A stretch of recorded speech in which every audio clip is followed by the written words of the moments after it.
자, 먼저 하나님 말씀을 읽겠습니다. 자, 하나님 말씀은 고린도전서 15장 9절로 10절입니다. 합독하십니다. 나는 사도 중에 지극히 작은 자라 내가 하나님의 교회를 핍박하였으므로 사도라 칭함을 받기에 감당치 못할 자로라. 그러나 나의 나된 것은 하나님의 은혜로 된 것이니 내게 주신 그의 은혜가 헛되지 아니하여 내가 모든 사도보다 더 많이 수고하였으나 내가 아니요 오직 나와 함께 하신 하나님의 은혜로라. 아멘. 자, 오늘은 예배가 좀 특별했죠. 우리가 하나님 앞에 찬양 예배를 이렇게 드렸습니다. 우리가 매 주일마다 하나님께 예배를 드리죠. 신령과 진정한 믿음으로. 근데 오늘 예배는 한 가지 의미가 더 포함된 예배예요. 우리 여름 수련회가 시작되었습니다. 2021 여름 수련회, 주의 은혜 지금 여기에라는 주제로 수련회가 시작됐는데 그 문을 이렇게 찬양으로 열게 된 거예요. 여러분, 찬양은 능력 있죠. 저도 밑에서 찬양할 때 하나님의 은혜가 한없이 부어짐을 느꼈었는데요. 찬양은 능력이 있습니다. 곡조 있는 기도라고 하죠. 그래서 우리가 찬양의 믿음을 실으면 하나님 앞에 상달되고 하나님의 뜻대로의 응답이 우리 가운데 임해요. 오늘 우리가 찬양으로 은혜 받았고 또 말씀으로도 은혜를 받을 텐데요. 받은 은혜가 우리 2박 3일 수련회 내내 이어졌으면 좋겠습니다. 이번 수련회 보니까 많이 준비되어 있어요. 영적인 은혜의 시간도 있고요. 또 혼적인 어떤 정보를 얻는 시간도 있고 또 많은 음식을 또 만드는 시간도 있더라고요. 그 영혼 육 가운데 하나님께서 우리 가운데 만족을 주실 줄 믿습니다. 많이 동참해 주시고요. 비록 전면 비대면이지만 여러분들이 그 가운데서도 하나님이 베푸시는 은혜, 하나님으로부터 흘러나오는 은혜를 충만히 받아 누리시는 우리 모두가 다 되었으면 좋겠습니다. 이제 설교하기 전에 제가 한 가지 말씀드릴 게 있는데요. 이 세상을 좀 힘들게 하고 우리 나라를 힘들게 하고 우리 교회까지도 힘들게 하는 그 원흉이 지금 코로나죠. 우리가 코로나 때문에 이렇게 비대면 예배를 드릴 수밖에 없는데요. 제가 코로나에 감염됐었습니다. 엊그제 일이 아니고요. 한 달 전 일입니다. 6월 23일 날 제가 확진을 받았어요. 그리고 치료를 받고 이 자리에 이제 쓸 수 있는 건데요. 제가 보건소에 전화를 해봤어요. 코로나 확진자는 3개월까지도 검사를 했을 때 양성이 나온답니다. 근데 그 바이러스는 이미 그분 말로는요, 바이러스 찌꺼기라고 말을 하더라고요. 그러니까 제가 코로나를 앓으면서 제 몸에서 생겨난 항체와 바이러스가 연결돼 있답니다. 그래서 이 타인에게 전염시키지 못하는 그런 바이러스가 돼 있다는 거예요. 이 말씀을 왜 드리냐면 여러분들 안심하시라고. 지금 이제 비대면이라 우리 성도님들은 안 계세요. 예배 관계자들만 와 계신데 이 관계자분들 심리적인 안정을 위해서 제가 오늘은 마스크를 쓰고 설교할 수 있도록 하겠습니다. 제가 코로나에 걸리고 하나님께 너무나 죄송했어요. 그리고 교회 앞에 너무나 죄송했습니다. 저 때문에 이렇게 피해를 본 분들, 저로 말미암아 감염된 분은 없지만 자가격리했던 성도님들 그 밖에 분들에게 너무나 죄송한 마음이 컸어요. 그래서 내가 이 시점에 단에 쓰는 게 맞나 싶었습니다. 그러니까 몇 달 전부터 정해진 순서이긴 하지만 상당히 고민이 됐어요. 그 수련회 관계자 목사님께 바꿔달라고 했습니다. 근데 그 목사님이 하라 이렇게 단호하게 말씀을 하셔갖고 그 명령으로 받고 순종하는 마음으로 섰습니다. 여러분, 은혜는 사람이 만들어내는 것이 아니죠. 하나님에게서 부어지는 겁니다. 그 은혜를 사모하시고 오늘 예배 성공하시기 바랍니다. 요즘 시대를 살아가는 많은 사람들이 이 감동에 목말라 합니다. 근데 그도 그럴 것이 감동받을 일이 없어요. 사건, 사고만 계속 연속입니다. 여기서 펑 터지고 저기서 펑 터지고. 우리만 해도 지금 이 코로나가 2년 가까이 세계를 정복하고 있습니다. 우리나라가 멈춘 것 같아요. 비대면이 정상적인 일상처럼 느껴집니다. 이 사람과 사람이 만나질 못해요. 감정적인 교류가 이루어지지 않습니다. 그러니까 마음이 척박해져요. 각박해집니다. 메말라져요. 그 세계에서 들려오는 소식을 우리가 접하지만 뭐 러시아, 캐나다, 미국에 불났잖아요. 우리나라 서울에 30 몇 배 되는 면적에 불이 안 꺼지고 있답니다. 또 중국이나 인도는 홍수가 나서 댐이 무너지고 차들이 밀려가고 사람들이 죽어나가고, 그런 소식을 우리는 뉴스를 통해 듣는다 이 말이죠. 뉴스가 한 45분 하죠, 여러분. 근데 뉴스를 우리가 보고 들을 때마다 정말 감동적인 내용이나 희망적인 내용이나 어떤 소망적인 내용이 없어요. 그냥 문제 덩어리를 우리 가운데 안겨주는 겁니다. 그러니까 뉴스를 보고 나면 걱정, 근심, 불안, 초조, 염려, 공포, 두려움이 내 심령을 장악해버려요. 그 은혜를 받은 것을 다 잃어버리게 될 정도로 그렇게 됩니다. 그 사람들은 이 감동에 목말라 합니다. 그래서 어떻게 하면 내가 감동을 받을까? 어떤 사람들은 이제 감동적인 글을 계속 읽으려고 해요. 감동적인 책을 통해서 뭔가 감동을 얻으려고 합니다. 그런가 하면 어떤 사람들은 특정한 사람들을 통해서 이 감동을 얻으려고 해요. 젊은 분들은 BTS 아시죠, 여러분? 블랙핑크 열광합니다. BTS는 이미 전 세계에 팬덤을 이루었죠. 왜 이렇게 열광할까요? 감동을 받고 싶은 거예요, 이들로부터. 또 중년들은 요즘에 트로트 난리가 났어요. 뭐 영탁이다, 이명웅이다, 아주 이런 난리가 없습니다. 그러니까 감동을 원하는 거예요. 감동을 받고자 하는 거죠. 저는 이 감동 영상들 좋아합니다. 유튜브 같은 데 보면 이 3분에서 5분 정도 감동 영상이 있어요. 근데 이 조회수가 상당히 많이 나옵니다. 뭐 몇백만에서 몇천만 명이 그 시청하는 거예요. 근데 제가 그 영상을 보면요, 저도 모르게 막 눈물이 나요.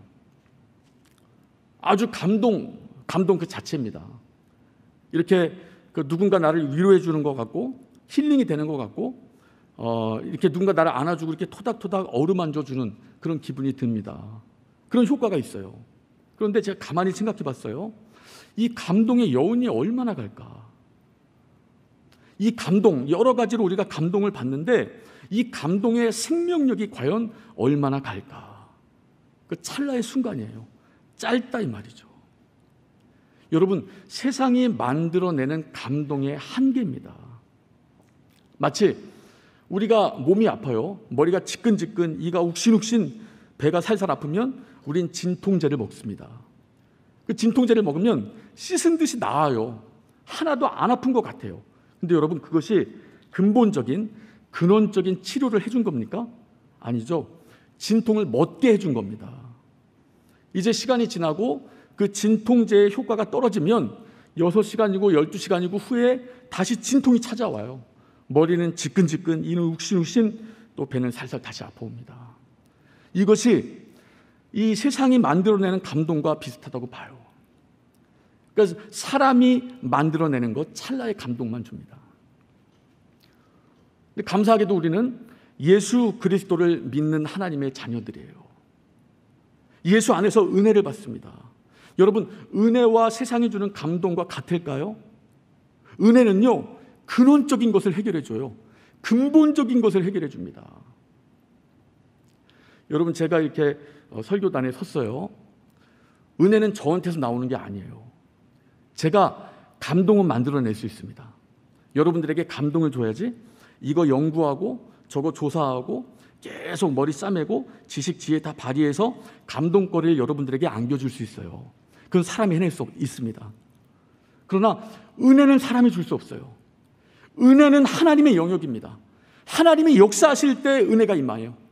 여러분, 하나님은 은혜를 주시고요, 그 은혜를 충만히 받아 누린 자가 은혜를 혼자 감당할 수 없을 때 그 은혜가 흘러가는 겁니다. 그 은혜의 근원은 하나님이세요. 하나님이 은혜를 주지 않으면 우리 가운데 은혜가 머물러 있을 수 없습니다. 우리 가운데 은혜가 한량없이 넘치지 않으면 은혜가 흘러갈 곳이 없어요. 여러분, 은혜가 흘러가는 곳마다 생명이 살아나요. 사망이 생명으로 변합니다. 은혜와 하나님의 은혜와 세상이 주는 감동은 근본적인 차이를 갖습니다. 여러분, 우리가 예수를 믿고 하나님의 자녀가 되었습니다. 속죄의 은혜를 받았어요. 무엇이 변했습니까? 우리가 본래 공중권세 잡은 자 마귀를 두려워하면서 죽기를 무서워하는 절망에 속한 자였습니다. 그런데 은혜를 받고 하나님의 생명이 우리 가운데 임하고 하나님의 자녀의 우리 자녀로 신분이 완전히 변화된 거다 이 말이에요. 여러분, 세상의 그 어떤 감동도, 세상의 어떤 사람도 우리의 이 근원적인 근본적인 문제를 해결해 줄 수가 없는 겁니다. 누가 해결해 줍니까? 어떤 지식인이, 어떤 지혜를 가진 자가 죄의 문제를 해결해 줄 수 있느냐 이 말이에요. 하나님의 은혜만이 이 부분을 해결해 줄 수 있습니다. 우리는 이 은혜를 받고 하나님의 자녀가 되었어요. 새롭게 된 겁니다. 새 것이 되었어요. 그 바울은 이렇게 표현하죠. 고린도후서 5장 17절을 보면 그런즉 누구든지 그리스도 안에 있으면 새로운 피조물이라.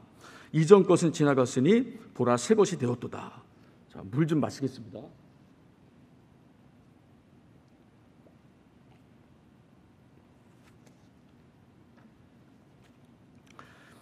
그러니까 그리스도 안에 있으면 새로운 피조물이라는 거예요. 완전히 새 것이 되었다는 겁니다. 여러분, 존재 자체가 바뀌는 거예요. 나는 이 땅에 속한 피조물이 아니고 새로운 피조물로, 완전한 새 것으로 그리스도 안에서 내가 변화되고 완전히 바뀐다 이 말이에요. 이 힘을 우리에게 제공할 분이 하나님이고 그것이 은혜입니다, 여러분. 그 세상이 주는 은혜와 세상이 주는 감동과 은혜가 너무나 달라요. 그런데 요즘 이 시대를 살아가는 많은 그리스도인들이 은혜를 받습니다. 은혜를 받는데 유지하지 못해요. 오늘같이 이렇게 여러분 찬양팀이 정말 준비 많이 한 것 같죠? 기도 많이 한 것 같아요. 은혜 폭포수가 막 임하는 것 같습니다. 근데 이렇게 찬양으로 은혜를 받아요. 그리고 기뻐합니다. 이 작정하고 또 마음에 아주 이렇게 하나님 뜻대로 살겠습니다. 우리가 마음을 다하는데 이 은혜 받은 부분이 얼만큼 갑니까? 집에 가면 다 사라져요. 소실됩니다. 상실돼 버려요. 말씀을 듣습니다. 마음이 막 뜨거워져요. 막 불 같은 게 올라옵니다. 아, 내가 죄인처럼 살았구나. 이제 하나님 말씀으로 돌아가야지. 주의 말씀을 붙들고 하나님의 뜻대로 살아가야지라고 작정을 하고 결단하지만 그 작정과 결단이 얼마나 가냐 이 말이에요. 얼마 못 가서 시들어 버립니다. 마치 세상의 감동, 세상의 사람들이 만들어낸 감동, 진통제와 같은 감동을 우리가 은혜 받을 때 그렇게 감동받는 것처럼 받아요. 그리고 쏟아버린다 이 말이에요. 그럼 여러분, 우리가 어떤 현상이 나타나느냐? 은혜를 유지하지 못하면, 은혜를 받기만 하고 유지하지 못하면 우리는 그리스도를 닮지 못합니다. 여러분, 그리스도를 닮지 못하면 우리는 세상을 닮을 수밖에 없어요.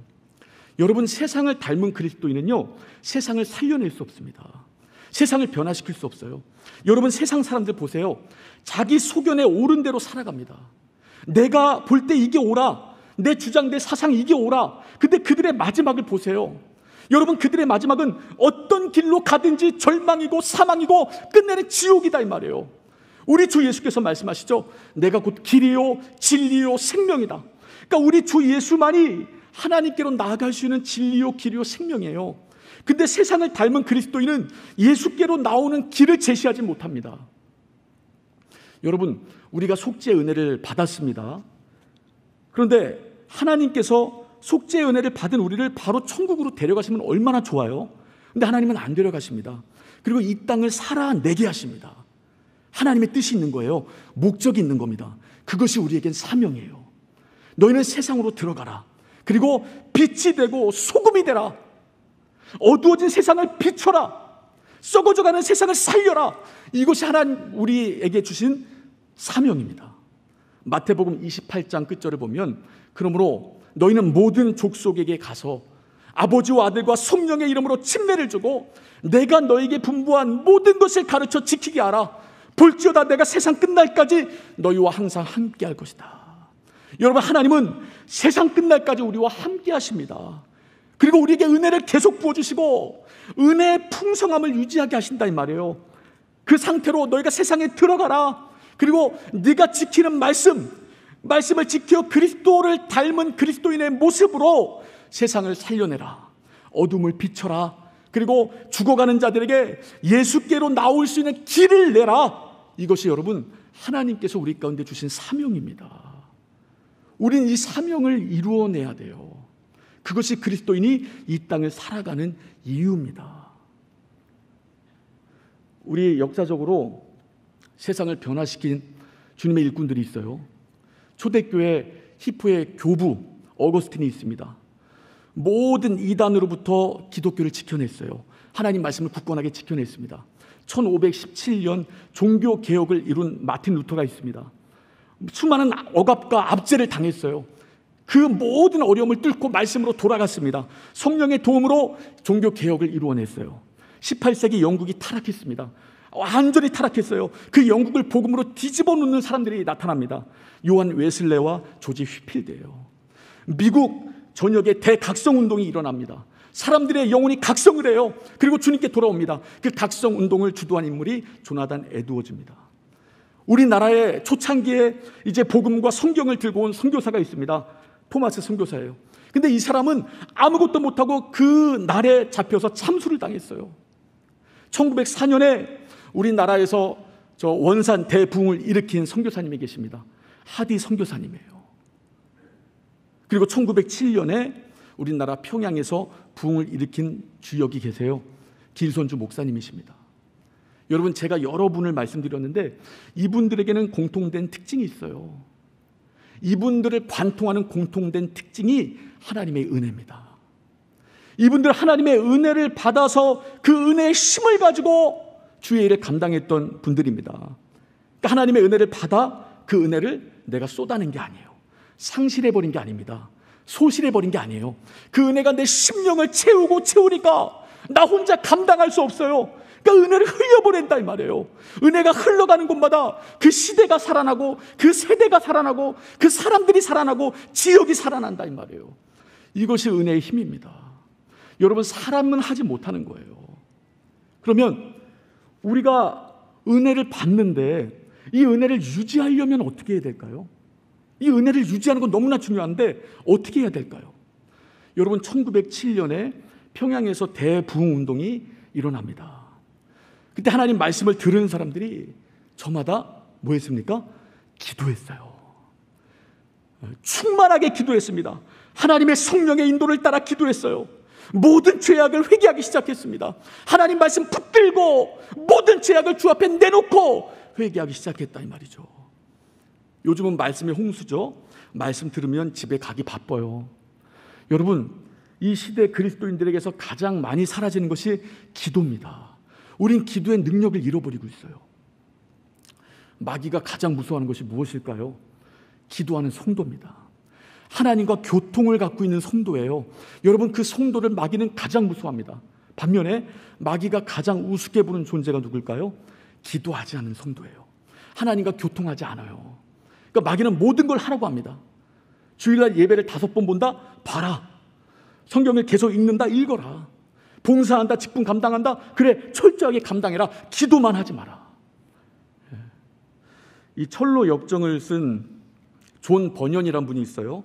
이분이 이렇게 말씀합니다. 자주 기도하라. 왜냐하면 기도는 사탄에 대한 채찍이기 때문이다. 말이 너무 멋있지 않습니까, 여러분? 자주 기도하라. 왜? 기도는 사탄에게 가하는 채찍이다. 그러니까 우리가 기도할 때 악의 세력이 무너져요. 우리가 영적 존재임을 잊어서는 안 됩니다. 여러분, 우리가 어떤 교회와 세상을 이분법적으로 나누고 그럼 나는 세상에 물들지 않을 거야. 그 교회 안에서만 예배하고 찬양하고 직분 감당하고 봉사하는 것, 그리고 세상과는 나몰라라는 것, 여러분, 이건 이분법적 신앙관입니다. 이것은 하나님의 사명과 상관없는 그 생활과 삶을 사는 거예요. 하나님은 세상으로 나가라고 했는데 교회 안에서만 머물러 있는 거죠. 여기가 좋사오니. 이건 종교 집단이 될 확률이 많습니다. 우리는 신앙 공동체예요. 우리는 어떤 면에서나 어떤 일이 있어도 하나님의 말씀대로 살아가는 신앙 공동체입니다. 여러분, 기도할 때 우리가 살아나요. 기도할 때 하나님의 역사가 우리 가운데 충만히 임합니다. 기도를 잃어버렸어요. 근데 기도하면 은혜가 회복됩니다. 그 은혜가 내 심령 가운데 넘쳐요. 제가 이제 코로나 때문에 고생을 했는데 처음에 이제 밀접 접촉자가 됐어요. 그래서 그날 검사를 받았습니다. 음성이 나왔어요. 얼마나 다행이에요. 한 4일, 5일 지났는데 증상이 나타나요. 저는 후각상실로 나타났습니다. 이 음식물 쓰레기통 있잖아요. 4, 5일 된 거. 얼마나 역합니까? 맡으면 구역질 나잖아요. 거기다 코를 박았는데 아무 냄새가 안 나요. 애들에게 일로 와봐, 맡아봐, 막 이러는데 아무 냄새가 안 나는 거예요. 아, 문제가 있다. 그러니까 생전 처음 겪는 증상이었거든요. 그래서 얼른 가서 검사를 맡았더니 아니나 다를까 양성이 나왔습니다. 그래서 우리 집 사람과 우리 애들도 얼른 가서 맡았죠. 근데 두 아들 집사람은 음성이 나왔어요. 근데 막내딸 7살짜리가 양성인 거예요. 걔는 이제 처음부터 끝까지 무증상이었는데 다행히 지금도 활발합니다. 이제 우리 둘만, 그전에도 나 혼자 자가격리를 한 방에서 했는데 이제는 양성자 둘이 한 방을 쓰는 겁니다. 안방을 쓰고 이제 나머지가 이제 다 쓰고 우린 격리된 거예요. 철저하게. 그리고 다음 날 생활치유센터에서 오라고 연락이 왔어요. 데리러 간다고. 그 저녁을 지내는데 딸은 옆에서 자요. 근데 제가 머리가 막 지끈지끈 아파요. 저 진통제를 3알을 먹었습니다. 안 들어요. 더 아파요. 머리가 계속 아파요. 그러니까 여러분, 병을 모르고 아픈 것과 알고 아픈 건 다르죠. 그러니까 심리적인 요인도 큰 것 같아요. 내가 코로나라니, 이제 이런 마음이 있었던 것 같아요. 그러니까 너무 머리가 아프니까 이거 뭐 딸은 옆에서 자고 있는데 크게 기도할 수도 없고 속으로 막 하나님 살려주세요. 그러니까 누워 있어도 아프고 앉아 있어도 아프고 어떻게 해도 계속 아픈 거예요. 근데 밖에 나가서 바깥바람 좀 쐬면 좋을 것 같은데 코로나 확진자 나가지 못하잖아요. 거실도 못 나가요. 그러니까 답답해서 막 공황장애 오는 것처럼 답답하고 막 아주 이 마음이 난리가 난 거예요. 하나님 살려주세요, 살려주세요, 살려주세요 하는데 머리는 더 아파요. 소리를 막 조금이라도 지르니까 머리가 더 아파요. 막 지끈지끈.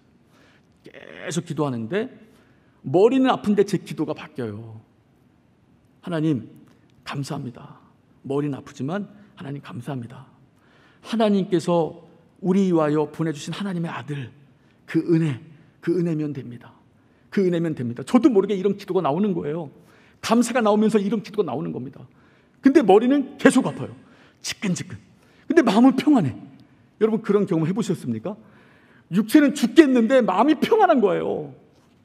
육체가 안 아픈 게 아니에요. 근데 마음이 평안해요.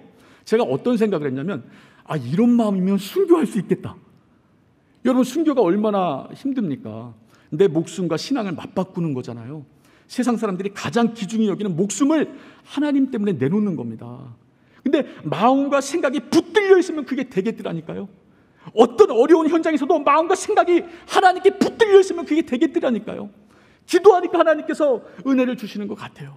계속 붙들어 주시고. 다음날 응급차가 왔습니다. 이제 생활치유센터 가는데 그 응급차 안에서 내가 어떤 안심이 됐는지 그때부터 머리가 확 풀리는 거예요. 그 치료받는 내내 이제 두통이 왔다 갔다 했는데 이렇게 고통스러운 두통은 없었습니다. 여러분, 우리 기도할 때 하나님의 은혜가 임해요. 하나님의 은혜는요, 내 생각과 마음을 지배하는 겁니다. 우리가 삶을 살면서 그리스도인이라고 항상 장밋빛 길을 걸어가는 거 아니죠? 우리 환경에 쌓인 문제들, 우리 육체의 고통들, 그리고 해결할 수 없는 켜켜이 쌓여있는 이 문제들, 여러분 똑같아요. 세상을 살아가는 사람이나 우리나 똑같습니다. 근데 마음과 생각을 하나님이 감동하시고 지배하시면 천국이에요. 문제의 현장도 천국이 됩니다. 근데 아무런 문제도 없고 정말 살만한데 마음과 생각이 하나님을 지배하지 못해서 이것저것으로 말미암아 근심, 걱정, 염려, 공포, 불안, 두려움이 나를 지배하면 그곳이 지옥이다 이 말이에요. 여러분 은혜는 우리가 받는 것도 중요하지만 유지하는 게 너무나 중요합니다. 그 사도 바울은 우리에게 계속 요구하는 거예요. 얼마나 바울이 은혜를 유지한 자입니까? 기도하라. 항상 힘써 기도하라. 쉬지 말고 기도하라. 무시로 기도하라. 왜 그가 그렇게 외칠까요? 여러분 은혜는 받는 것도 중요하지만 유지해야 되는 겁니다. 유지해야 돼요. 은혜를 유지하지 못하면 이건 진통제예요. 세상 감동과 똑같습니다. 은혜는 치료제입니다. 완전한 영혼의 치료제예요. 그러니까 하나님의 은혜, 끊임없는 은혜 우리가 충만히 받아야 됩니다. 우리 사도행전 10장을 보면 고넬료가 등장합니다. 여러분 고넬료는 이제 하나님께서 성경은 4가지 특징에 대해서 말을 해요. 첫째, 이는 경건했다 말을 합니다. 하나님 앞에서. 두 번째로 하나님을 경외하는 자다. 그러니까 하나님을 두려워하고 하나님을 사랑하는 거예요. 근데 여러분 고넬료는 유대인이 아닙니다. 이스라엘 사람이 아니에요. 이방인입니다. 로마 사람이에요. 이탈리아 군대 백부장입니다. 이 사람이 나고 자란 곳이 로마입니다. 로마는 다신교 국가입니다. 로마는 우상숭배의 정각지예요. 로마는 황제도 신으로 숭배하는 곳입니다. 뼛속까지 우상숭배가 스며든 자예요. 근데 패권을 장악하고 있는 로마의 그 장교 같은 자가 이 이스라엘 식민지에 와서 식민지인들이 섬기는 하나님을 섬깁니다. 그러니까 하나님을 경외하고 하나님을 사랑하고 두려워한다는 건 모든 우상을 다 타파했다는 거예요. 그러니까 하나님께서 마음과 생각을 지배하시니까 하나님만 섬길 수 있는 거룩한 하나님의 백성으로 이가 자리 잡는 겁니다. 그리고 세 번째, 많은 백성에게 구제하기를 힘썼다. 하나님을 경외하니까 하나님을 사랑하고 이웃을 사랑하는 그 계명을 온전히 순종해낼 수 있는 거예요. 그러니까 마지막 특징, 저는 이게 중요하다고 보는데요. 항상 기도하기에 힘썼다라고 말합니다. 그러니까 고넬료는 기도하는 자였어요. 그러니까 기도하니까 경건한 겁니다. 기도하니까 은혜가 유지되는 거예요. 하나님을 경외하는 마음이 계속적으로 생겨나는 겁니다. 그리고 하나님 말씀대로 순종할 수 있는 힘이 마르지 않고 샘솟는 거예요. 근데 고넬료에게 약점이 있어요. 복음을 몰라요. 예수를 모릅니다. 여러분, 기도하는 고넬료에게 하나님이 선물을 주십니다. 베드로를 만나게 해요. 베드로가 설교합니다. 무슨 설교할까요? 원색적인 복음을 설교합니다.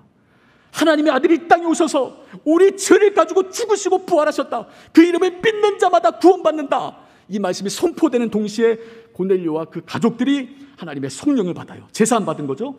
그리고 증거로 방언을 말하고 예언을 합니다. 여러분, 하나님의 성령을 선물로 받는 복을 누린다 이 말이에요. 우리가 하나님의 성령 받았죠. 이 성령이 우리 가운데 왜 오셨을까요? 갈 데가 없어서 오신 분입니까? 아니에요. 목적이 있어요. 우리의 연약함을 돕는 겁니다. 우리는 그리스도 닮은 그리스도인으로 세상을 살아가야 되는데 하나님의 성령의 도움 없이는 그게 안 돼요. 은혜의 통로가 열리지 않습니다. 은혜를 받아도 끝까지 누리지 못해요. 유지하지 못합니다. 내 심령을 한량없이 채우지 못해요. 나에게서 흘러갈 은혜가 없어진다 이 말이에요. 요즘 시대를 살아가는 많은 그리스도인들에게서 나타나는 특징이죠. 여러분, 성령에 감동받으면, 성령께서 일하시면 우리 가운데 은혜가 풍성해집니다. 근데 우리가 기도하지 않아요. 성령은 우리를 도우러 오셨는데 우리가 기도하지 않아요. 그러니까 성령께서 우리를 도울 길이 없는 거예요. 여러분, 기도해야 됩니다. 여러분, 기도해야 살아나요. 기도해야 모든 것이 회복됩니다. 하나님의 은혜를 끝까지 유지하고 한량없는 은혜를 내 주위로 흘려보낼 수가 있는 거예요. 오늘 우리가 읽은 본문을 보면 이 사도 바울이 이렇게 고백합니다. 나는 사도 중에 지극히 작은 자다. 아니, 사도라고 말할 자격도 없는 자다. 왜냐하면 교회를 핍박했기 때문이다. 근데 10절을 보면 그러나 나의 나 된 것은, 그랬던 내가 지금의 내가 된 것은 하나님의 은혜다라고 설명합니다. 그러니까 어떤 아주 특정한 유명인이 나를 도왔기 때문에 지금의 내가 된 거다? 아니고요. 내가 본래 가지고 있던 지혜와 지식으로 내가 지금의 내가 된 거다? 아니에요. 어떤 환경적인 조건이 지금의 나를 만들었다? 아닙니다. 오직 하나님의 은혜로 내가 지금의 내가 됐다. 이 바울은 어떻게 변한 자입니까? 오직 주의 은혜를 한량없이 받고 흘려보낸 자예요. 이렇게 고백하죠. 내가 달려갈 길과 주 예수께 받은 사명, 주의 복음을 증거하는 일을 마치려 하면은 나의 목숨을 조금도 귀한 것으로 여기지 않는다. 이렇게 하나님 말씀에 순종하는 자로 살아갑니다. 그는 항상 기도했던 자예요. 누구보다 많이 기도했던 자입니다. 기도함으로 은혜를 유지한다 이 말이에요. 이 철로 역정을 쓴 존 번연이 이런 말도 했습니다. 기도는 죄를 그치게 하고 죄는 기도를 그치게 한다. 여러분, 기도 내가 안 하는 것 같죠? 바빠서. 아니에요. 죄가 기도를 그치게 한 겁니다. 여러분, 세상을 닮은 그리스도인이 뭐겠습니까? 죄에 잠식됐다는 거예요. 죄가 덕지덕지 묻어있다는 겁니다. 죄는 기도를 그치게 해요. 그러나 기도는 죄를 그치게 합니다. 여러분, 우리 심령이 살아나 기도할 때 하나님의 성령의 역사가 임해요. 우리가 수련회 아주 은혜의 장을 만들었습니다. 여러분, 수련회 팀이 3개월 동안 고생했어요. 모이지도 않는데 뭐 고생할 게 있어. 아니에요. 여러분, 모이지 않고 비대면으로 하니까 더 아주 심층적으로 더 계획하고 구체적으로 해야 됩니다. 여러분, 이 일을 왜 하겠어요? 여름이니까? 우리 살해받으니까?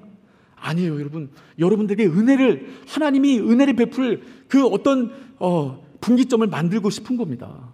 하나님은 분명히 여기에 은혜를 예비하셔요. 은혜가 분명히 임합니다. 근데 과연 우리가 얼마나 은혜를 유지할 수 있는가. 여러분, 이 수련회 통해서 은혜 받고 받은 은혜 유지하시기 바랍니다. 세상 나가서 다 까먹지 마시고요, 기도하세요. 기도할 때 죄가 그칩니다. 기도할 때 나는 세상 닮은 그리스도인에서 그리스도를 닮은 하나님 주신 사명을, 세상에 나아가 빛과 소금이 되는 역할을, 내가 지키는 말씀을 가르칠 수 있는 거룩한 심령으로 살아갈 수 있다 이 말이에요. 할렐루야. 우리 주님 닮은 그리스도인 우리 모두가 다 되시기를 예수 이름으로 축원합니다. 자, 우리 이 시간 기도하실 때 하나님 아버지, 우리는 주 예수를 닮기 원합니다.